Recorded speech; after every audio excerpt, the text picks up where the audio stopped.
Lots of dilemmas on tonight's episode of Blackish. Does Dre give Zoey the hookup? And should Junior snitch on his employers? We got all that and so much more fun coming up on the after show for Blackish. You're tuning into the destination for TV superfan discussion, AFTERBUZZ TV.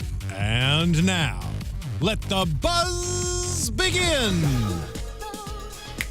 What you body move to the music? Are you really feeling this? I'd say sing along, but you don't know this song. He does not know this song. Audience, who do you think picked this song, me or her? DeAnJilo does not know Madonna. I had to ask who this was. I guess that's kind of embarrassing. It is. The engineer laughed at me too, so I think it's me, not like any. I think it's just me. Because you were. I'm not gonna ask what year you were born, but clearly it wasn't that long ago. I know of Madonna, but she wasn't played in my household. That's the only thing. Like, so I don't know. Okay, I'll give you that. Yeah, I'll give you that. She might have been past her radio prime when you were growing up. Likely, yes. Yes, that's Vogue by Madonna. Just a little homage to Teen Vogue, where Zoey gets her little hookup for her fellowship this evening. Hey guys, welcome to the Blackish After Show. My name is Stacey, and you can find me on social media on Instagram and Twitter at the Stacey Newsome. That's Stacey. I am here with my lovely, wonderful Renaissance man, born 3 years ago, co-host Shady. Whoa. So we got to spell on our name right today this week. Yes. So where can they find you, DeAnJilo? Well, you can find me on Twitter and on Instagram. You can spell my name this way. All right, DeAnJilo. That's DeAnJilo. At DeAnJilo TV, that's for Twitter, and at DeAnJilo for Instagram. Awesome. Yeah. And guys, anytime you want to catch up on our after shows, you can always tune in to all of the available streams we're on. Of course, there's the AFTERBUZZ website. That's AFTERBUZZTV.com. You can catch us on YouTube. You can Facebook us. You can Twitter us. So make sure if you're online tonight, go ahead and leave your comments, and maybe we'll get to it. Hopefully, maybe not. I don't know. Whatever. We got a lot to talk about. Hey, how'd you like this episode?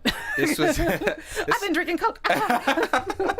This episode was drinking, not snorting. Drinking. Just to make that clear, we're just gonna make sure everyone knows that you're drinking and not snorting, because we might be snorting coffee. No, this episode though, it was cool. I mean, it was entertaining. It's a bounce back from last week, which is a little bit deeper. So we got into nepotism. Yes. So this episode, just kind of briefly summarize it.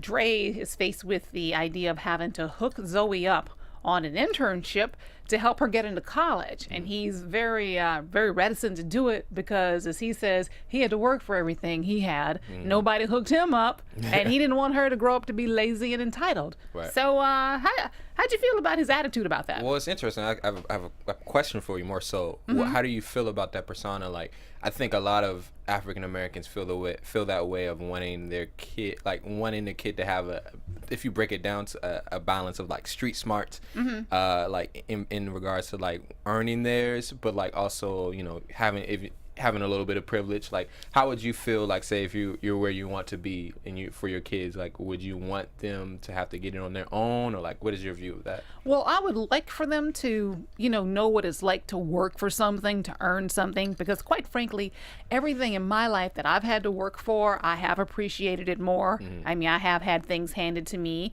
For instance, my first car in high school, that was given to me, and I didn't take care of it as much as I did the first car that I paid for myself. But the reality of our world today is that you got to know somebody to get ahead, especially in the business we're in. It's like you almost can't get into the business if you don't know somebody who can like kind of hold that door open for you. And so that's what I think so too. It's like, well, no one completely does it on their own. It's you made friends, or you connected, you still are getting helped in some way, one way or another. But it's interesting, like, from my upbringing, both my mom and my father like graduated and they have their degrees and stuff like that, but by the time I was like about to go to college, it was still kind of in that situation where I had to kind of work it out myself. So it was really interesting, and so I feel like I have a huge appreciation for my journey, but it's a unique balance too, because like for a little bit we were doing pretty good financially, and so like we had a good balance. And I think looking back at it now, for my kids, I would want them to kind of have that similar balance as well, like, but not in the extreme of where they can't use some of the clout that I have, because I think that's important. That's what helps the name advance, your last name advance. It is. But I can certainly see where Andre's coming from because, I mean, he had the whole Clarence Thomas attitude. It's like, I got mine, you get yours. Right. You know, hoarding the Gatorade in the fridge. He's on the extreme side, but that's really his personality for sure. Yeah. So I do understand that. And you kind of feel very protective of things, you know, that you have earned and you have had to work for. But at the same time, he saw what the flip side was in his own office, where nepotism is alive and well with his boss and the boss's son. What's his name? Connie? Yeah. I don't even know. He's a hot mess though. I know. So we see. Like, what was that on his head? I can't even. Like, I'm like, I want one of those. Is that like a nap? pockets on the top? I know. Is that like a little napping thing? That was funny. Yeah. But it's like, you know, you get into entitlement at that part because at that point because, you know, when you don't work for things, you know, you feel like things should just be handed to you because they always have been. Right. And then you don't work hard to keep it, or people just keep promoting you to your level of, you know, to the level of where you're just completely inept. Right. And Zoey's kind of like how I feel like the older generation views millennials. She's really in her phone, taking all the selfies and all that type of stuff. So I think, not to jump too far ahead, but when she was doing pretty good in her job on her own, there was some surprise because her work ethic isn't seen as she's not viewed as someone to have a good work ethic. Right. Yeah. That's true. But I think what helped her is that she was in her element. She was doing a fellowship, you know, and something she's passionate about, which I think speaks volumes, you know, that's kind of the hidden message. If you get into a place that is your jam, you know, if you are really passionate about it, it doesn't feel like work is easy. And she said that came easy to her. So it's easy for her to be a star. Which is an interesting thought. Like, I don't know if it always works out like that, you know? That's true. Yeah. But, you know, I guess ideally, maybe that's what we're all working towards. I would hope so. Yeah. Do you think she would have done as well if she had taken Beau's internship at Probably the hospital? Not. Well, she seems like someone who, I can relate to that too. Like, she finds motivation when when it's something that she's really interested in, but otherwise she's not even going to try to fake it. Some people are really good at faking it. Yeah. So I'm not. I'm not. I don't think I am either. I don't think that's in my repertoire. Me either. I wear my emotions on my sleeve, and if I'm, you know, in a job that I don't care about or I don't believe in, it's like I'll do the work, but I'm gonna complain about it. I'll do the work, but I will complain about it.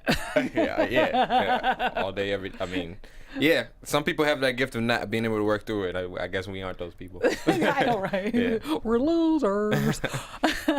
So the storyline resolved. Well, towards the end of the storyline, Dre had come to her office to beg her boss to demote her. Hotmess.com.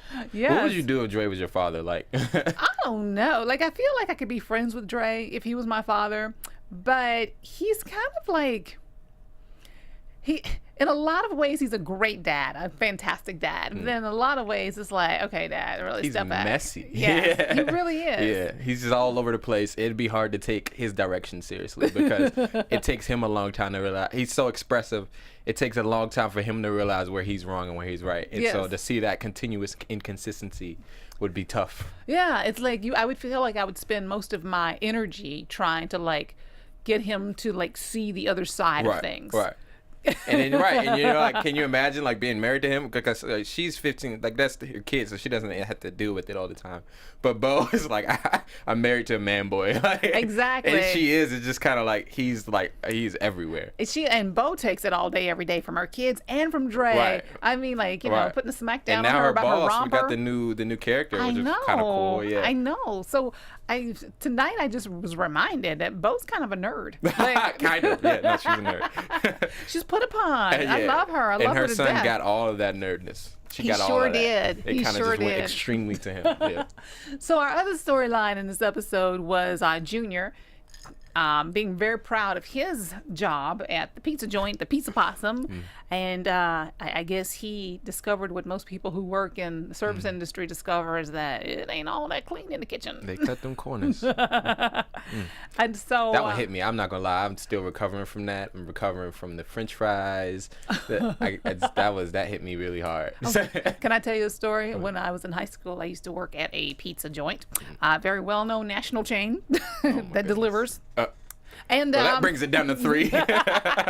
And I remember the first week I was there, one of the managers, she was training me on the line, and she was making the dough and stuff and twirling it around, showing me how it's done. And she'd had a scab on her arm, like from a mosquito bite or something. And when she finished with the dough and laid it on the pan, the scab was gone.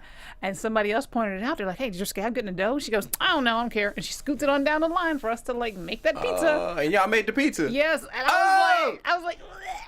Oh, but you made it. You made the pizza. What was I gonna say? Throw it away. I wasn't a whistleblower like Junior. Yeah, you ain't snitching. It was my first week. Somebody ate a scabby pizza. See, and that's where it comes down. And I'm not even judging you. It's fine. Hey, when it comes to like the restaurant, because I eat all the time. Like, ignorance is bliss. I'm just gonna like, I'm gonna bless it, say my grace, and hope God does the work. I know. In the midst of that storm. And so in this particular storyline, Junior decided he was gonna do God's work, and he was going to. He gonna snitch. Catch video and snitch. Now, I felt like this was a message to snitches. Snitches get stitches. Or snitches cause their businesses to close down and lose people's jobs. Right. So if you were in that situation, would you have like reported them? Such a moral issue, right? Because I feel like, especially in African American culture, the whole snitching thing is just, it's a big thing, but it's also like contradictory if you think about it. You know what I mean? So if I was in that position, I think I would have gone about it in a more savvy way, but there's no way I would be able to see because of how disturbed I am. But this was Junior, though. Junior was going to go about it in a savvy way. No, he didn't go about it in a savvy way yet. So if I was in that position, I would do it, but it wouldn't be done in the way that he did it. But I don't think many people would. That's the thing. Yeah. And like, because that's a tough situation to be in. You're putting a bullseye on yourself, and we saw at the end, you're not always rewarded for doing the right thing in this society. And what's really interesting is that Johan was the one encouraging him to do this. Johan was like, Johan was the one that goes on Twitter and Facebook and like, that's his social activism. Social posting. Yeah, so he's like staying on the couch like this. Exactly. So he doesn't suffer any consequences. He's encouraging Junior to get his Norma Ray on. Norma Ray, you don't know that reference, do you? Reference that whoosh. Audio listeners didn't see that, but I put whoosh. Yes. Y'all can assume what I meant by that one. That's a 70s film starring Sally Field where she's the whistleblower at her factory. That's not like Madonna. That's far before my Norma prime. Ray was before my time too, but I know about it. Fair enough. 70s is when my mama was growing up. So. That's a good era. It's a bomb era though. Good music, the best music. Oh actually. my gosh, yeah. So yeah, Johan's the one like telling him, what to do, yet he doesn't have to suffer any consequences. So I thought that was a funny little dynamic there. So yeah, your takeaway from this episode, if there's any. What is my takeaway? Snitching doesn't always work out. No, I think this is one of those episodes that was like a little bit more playful. Yeah. But the nepotism thing was kind of the bigger goal. But I think the takeaway from it is finding those things that like you benefit your goals, benefit your gifts. I think the Zoe storyline really hit home for me, and I know it hit home for a lot of other people.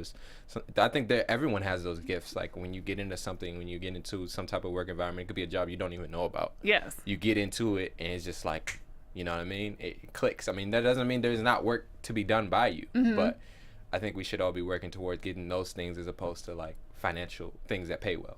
Absolutely. Yeah. What about yourself?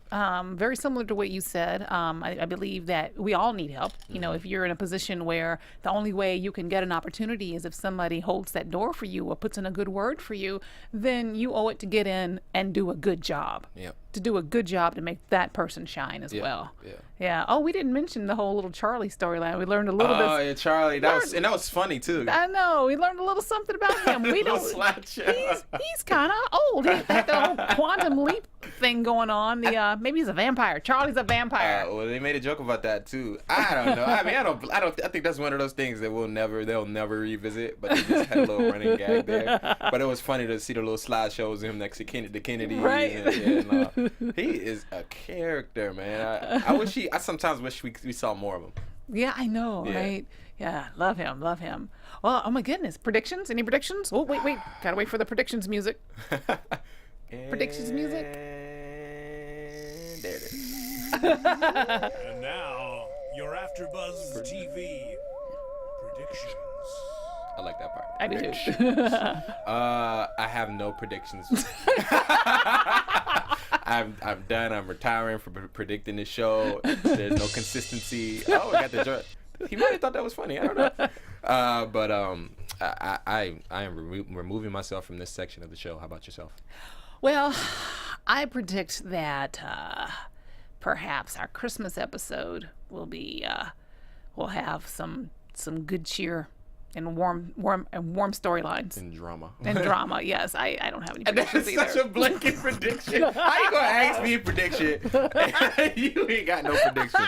Hey, this is the last time we do predictions on this show, all right? But I like that theme music so much. You're right. All right, we'll play it. We'll play it. We'll still play it for sure.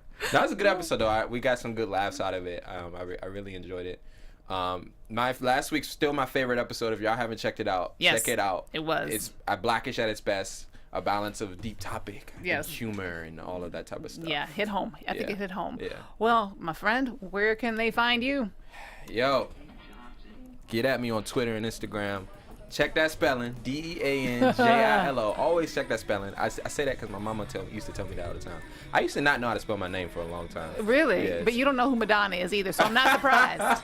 Not surprised. This is the episode of Shade, too. But yeah, y'all can get at me on Twitter. You can get me on Instagram. And where can they find you? They can find me on social media at Twitter and Instagram at the Stacey Newsome. That's STACEY. It's been such a pleasure as always, and we've got many, many more weeks to come, God willing. So much time to learn about Madonna. I know you better know something about her by the time we get together again. Oh my goodness. Guys, that's it for this week. You guys join us next week, next episode for our Blackish After Show.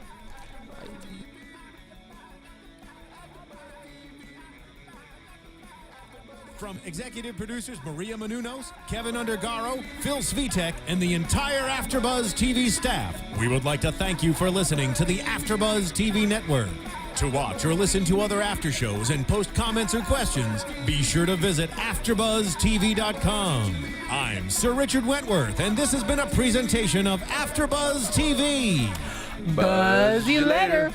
The views expressed herein are those of the hosts only and do not necessarily reflect the views of AfterBuzz TV or its owners or principals.